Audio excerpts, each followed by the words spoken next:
Welcome to Epic Scope Ventures channel. Today, we're venturing into a critical and timely topic, the influence of screen time on sensory processing during early childhood. A recent study in JAMA Pediatrics has revealed some concerning outcomes. Before we delve into the details, let's begin with the fundamentals. What exactly is sensory processing? It's the method our nervous system uses to receive, organize, and react to sensory input from our environment. This functioning is vital for everyday activities, allowing us to interact with the world around us, from feeling the texture of a fabric to recognizing a familiar taste. Now, consider what happens when this process becomes disrupted. Some children may be oversensitive to stimuli, finding lights too bright or sounds too loud. On the other side of the spectrum, they may be undersensitive, not noticing when they're being touched or reacting to pain. This can have significant implications for learning and behavior.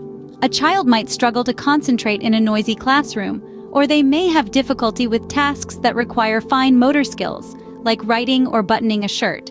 Fortunately, there are support strategies for these children, including occupational therapy and sensory-friendly environments. For example, a child who's hypersensitive to sound might benefit from quiet spaces or noise-canceling headphones.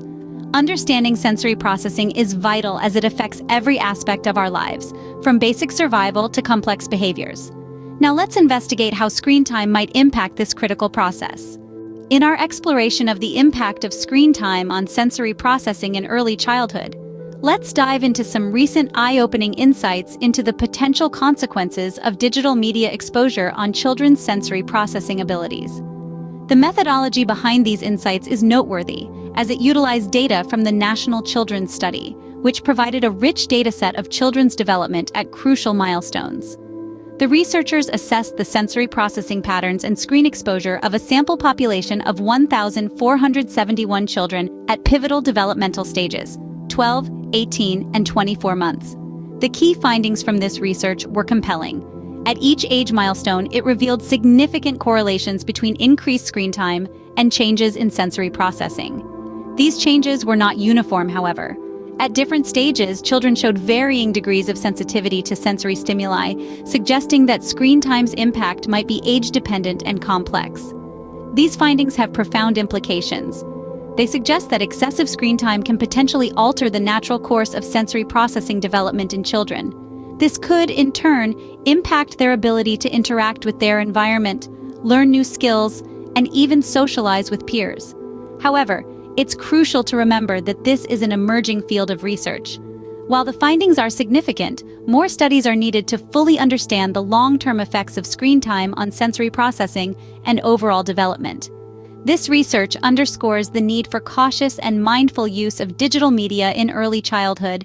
It calls attention to the potential consequences of screen time on children's developmental trajectories, emphasizing the importance of balanced digital habits for our young ones. Picking up from our previous discussion on screen time and early childhood development, let's delve deeper into sensory processing. This vital function enables us to interact with the world around us, allowing us to perceive, interpret, and respond to various sensory information. Interruptions in this process could lead to a host of developmental disorders, including autism spectrum disorder, ASD, or attention deficit hyperactivity disorder, ADHD, and sensory processing disorder itself. Karen Heffler's study illuminates the potential influence of screen time on sensory processing, suggesting a between excessive screen time and an increased risk of developmental disorders. We must not overlook the long-term developmental concerns. Indeed, screen time alters sensory processing. It could impact a child's cognitive, social, and emotional development. So, what can we as parents or caregivers? The recommendation is to strike a balance. Limiting screen time, promoting physical play, and offering a wide range of sensory experiences can contribute to healthy sensory processing and overall development. Remember, the implications of this study are far-reaching. Therefore, it's crucial to comprehend these findings and take proactive measures to create a healthy digital environment for our children. We're about to delve deeper into the findings of this study. Having a good understanding of the study can help us interpret the results with accuracy. As we explore this further, it's crucial to bear in mind that more research is needed to fully comprehend the intricate relationship between screen time and sensory processing. We desire to engage you, our viewers, in this vital discussion throughout the course of our exploration. We encourage you to share your thoughts and experiences in the comments below. In this changing era, let's ponder together on how we can best support our children's development. The research delved into the impact of digital media exposure on children's sensory processing.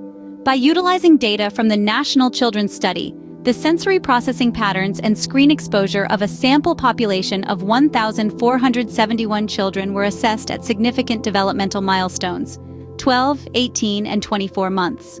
Children exposed to screens early, especially around the tender age of 12 months, face a twofold risk of experiencing low registration, which means they are less likely to notice sensory stimuli.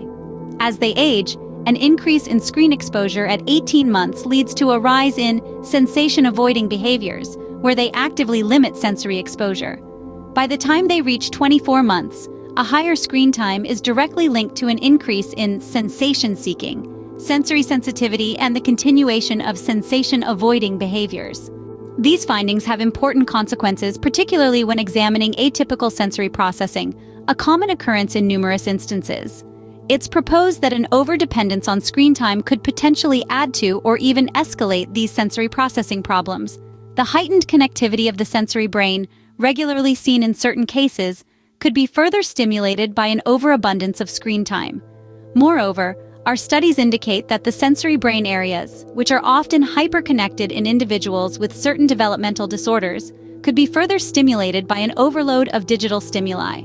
This excessive stimulation might not only aggravate existing sensory processing issues, but could also hinder the development of coping mechanisms that these individuals typically employ to manage their sensory environment. What is the general view? The American Academy discourages screen time for infants younger than 18, 24 months, barring live video chats. The Academy suggests that children aged between 2 to 5 years should have screen time limited to a maximum of 1 hour per day. Yet, a revealing statistic from a 2019 survey disclosed that U.S. toddlers under 2 years old were watching screens for over 3 hours a day on average, marking a noticeable rise from previous years. This surprising statistic leads us to question, are we adequately adhering to these guidelines? This investigation initiates a critical conversation about our offspring's well-being in the digital age. In this progressively screen-populated world, the significance of the dialogue grows. I invite you to extend this noteworthy discussion together. That's it for today's discussion on screen time and sensory processing. This information is not just for you, but for everyone who cares about the well-being of our children. Please share this video with your family, friends, and anyone else who might find it beneficial. And remember, this is a conversation. Your thoughts and experiences matter. So we encourage you to leave your comments below. Do you have any other insights or personal experiences related to screen time and early childhood development? Let's continue this important conversation together. Thank you for watching. Don't forget to share this video with your family and friends and leave your comments below. Together, we can make a difference.